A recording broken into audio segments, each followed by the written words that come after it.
गर्मी दानों के लिए बहुत ही ज़बरदस्त नुस्खा है। इसे बनाकर घर में इस्तेमाल कर सकते हैं। ख़ास तौर पर गर्मी दाने, पित्त वगैरह और खुश्की की वजह से जो जिस्म के अंदर काफ़ी तकलीफ़ महसूस होती है, तो ये क्रीम बन जाएगी, ठंडक का एहसास देगी और गर्मी दाने नहीं निकलेंगे। अगर गर्मी दाने होंगे तो इंशाल्लाह वो ख़त्म हो जाएंगे। तो ये नुस्खा हम बिल्कुल थोड़ा सा बतौर एक मशक बना रहे हैं। वैसे ही नुस्खा आपके सामने पेश कर देते हैं। नुस्खा नोट फरमा लें। रोगन नारियल 240 ग्राम, काफूर खालिस 12 ग्राम, नीम के पत्ते खुश्क बारीक शुदा 12 ग्राम, सत पुदीना 3 ग्राम। ये नुस्खा है, इसे कमी बेशी करके ज़्यादा कम बनाया जा सकता है। तो ये हम मुख्तसर सा बनाते हैं इंशाल्लाह। हम चूँकि थोड़ा सा बना रहे हैं, तो ये सत पुदीना है। सबसे पहले इसे बारीक करेंगे।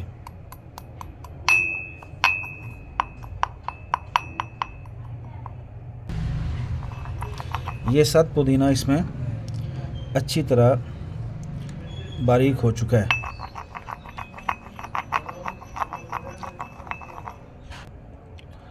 यह है काफूर। अब इसमें काफूर डालते हैं और काफूर को इसके साथ खरल करते हैं।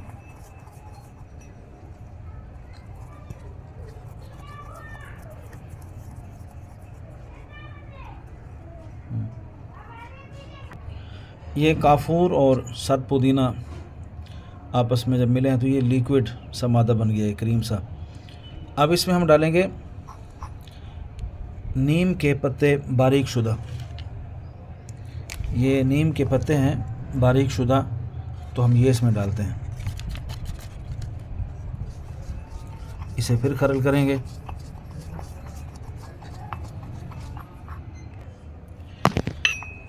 ये इसमें हमने अल्हम्दुलिल्लाह ये शामिल किया है नीम के पत्तों को। पहले से बारीक शुदा थे, लेकिन खरल करने से ये बहुत ज़्यादा बारीक हो चुके हैं। तो इन्हें अच्छी तरह जब देखेंगे कि ये बारीक हो गए हैं, तो अब इसमें जो चीज़ डाली जाएगी वो आखिरी चीज़ इसमें है, वो है नारियल का तेल। नारियल का तेल हमने शामिल किया है।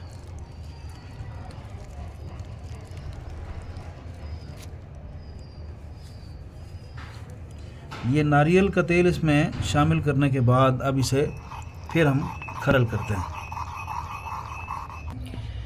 ये बेहतरीन मिक्सर तैयार हो चुका है। इसे अब 2 घंटा धूप में रखने के बाद तैयार समझें। 2 घंटा धूप में रखेंगे, उसके बाद इसे किसी बोतल वगैरह में, डब्बी में डाल लेंगे। तरीका इस्तेमाल यह है कि इसे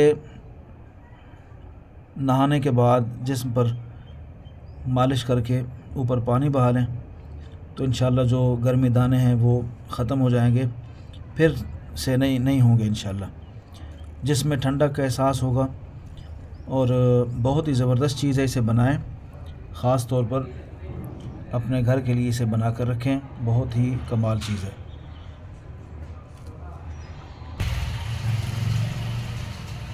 ये तैयार है अल्हम्दुलिल्लाह। इसे 2 घंटे धूप में रखने के बाद इस्तेमाल कर सकते हैं।